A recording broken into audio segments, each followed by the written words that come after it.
Hali gani mtazamaji wa Gift Online TV, ni kukaribisha tena kutazama kile ambacho kiko mbele yako kwa siku hii leo. Kubwa kuliko kwa siku hii leo, tunakupitisha katika kikosi cha Simba tayari kimeshtua Mali kwa ajili ya mechi ya pili ya ligi ya mabingwa Afrika dhidi ya Stade Malien. Lakini wakati kinaanza safari, kuna hesabu zimetolewa. Meneja wa timu hiyo Pantev akiweka bayana kwamba na mipango mingi ugenini na kutahadharisha mastaa. Iko hivi, baada ya Simba kupoteza nyumbani katika mechi ya kwanza ya bao la 1-0 dhidi ya Petro, lawama zote ziliangushwa kwa Pantev kutokana na kutokuanza na mashambuliaji asili. Wakati wa jamaa huyo amekubali akisema pressure ni sehemu ya maisha ya kocha na bado ana imani. Akizungumza kabla ya kuondoka nchini, Pantev alisema anajua wapi wachezaji walikosa licha ya kutengeneza nafasi, lakini amekaa nao na kuwapa akili namna ya kutengeneza utulivu na warudi kushinda mechi hiyo ya pili ya kundi D. Hilo chezo Jumapili tarehe 26 jijini Bamako. Pantev alisema anaamini wachezaji wamejua wapi walikosea na wamesoma wapinzani wao wa Jumapili, na kwamba kitu kitakachowapendelea pressure ni kushinda mechi hiyo. Tulikosa matokeo mazuri katika mechi iliyopita na ikatokea kwenye soka.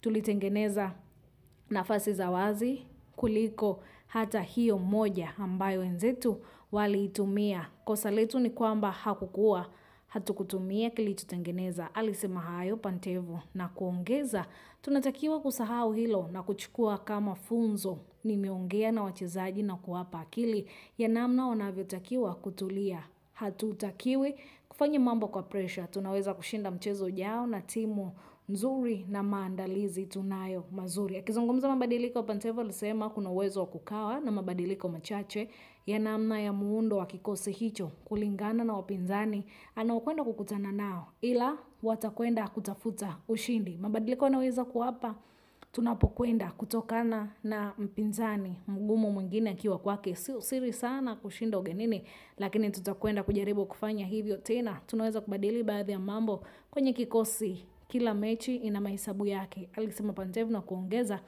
tutaangalia ni wachezaji gani bora tutaweza kutumia. Tutaondoka na wachezaji 21 ambao watakuwa tayari kwa mchezo huu. Tunaweza pia kubadili kwa mbinu. Kitu muhimu hapa ni kutumia ubora wetu na kubadilisha matokeo ambayo yapo. Maneno haya alisema Pantev katika mechi ambao wamekwenda kuicheza huko, lakini ametuhakikishia kwamba lazima watarudi na ushindi. Kwa hiyo tukae kwa kutulia, tukae tukisubiri. Wale mashabiki ambao tulipoteza imani na Pantev ameturudishia tena imani na maneno mazuri kwamba amejipanga na pressure lazima iwepo kwenye kikosi, lakini tunasubiri hicho alichotuambia. Je, ni kweli kitatokea ama hakitatokea? Kwa hiyo tuendelee kufuatilia Gift Online TV, tutakwenda kuona ni kweli mabadiliko yalitokea. Kumbuka kwenye kikosi kilichopita walikuwa na maneno mengi sana, washabiki waliondoka kwa aibu, viongozi pia, lakini hata yeye aliumia kwa nini hawajapata goli lolote. Lakini ametuhakikishia kwamba tayari wameshafika ugenini.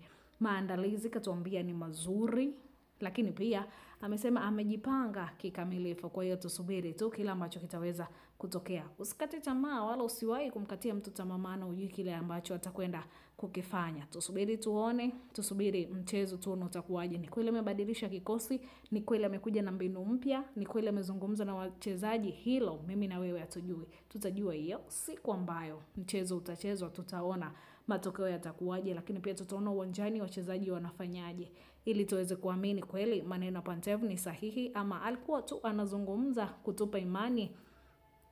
Mashabiki wa Simba Sports Club, endelea kusubscribe, kushare, kulike na kucomment. Lakini wewe ambaye tayari nikupe tu kongole, endelea kufuatilia Gift Online TV kwa mengine mengi. Lakini pia tunatoa offer kwa msimu huu wa Christmas. Wewe mwenye tangazo la biashara, la kazi lolote, tunakukaribisha wasiliana nasi kutumia email ama tumia namba za simu uweze kufanikiwa kupata tangazo lako liweze kufikia wengi zaidi. Hii ni Gift Online TV na mimi ni Esther Hezron Mamkwe.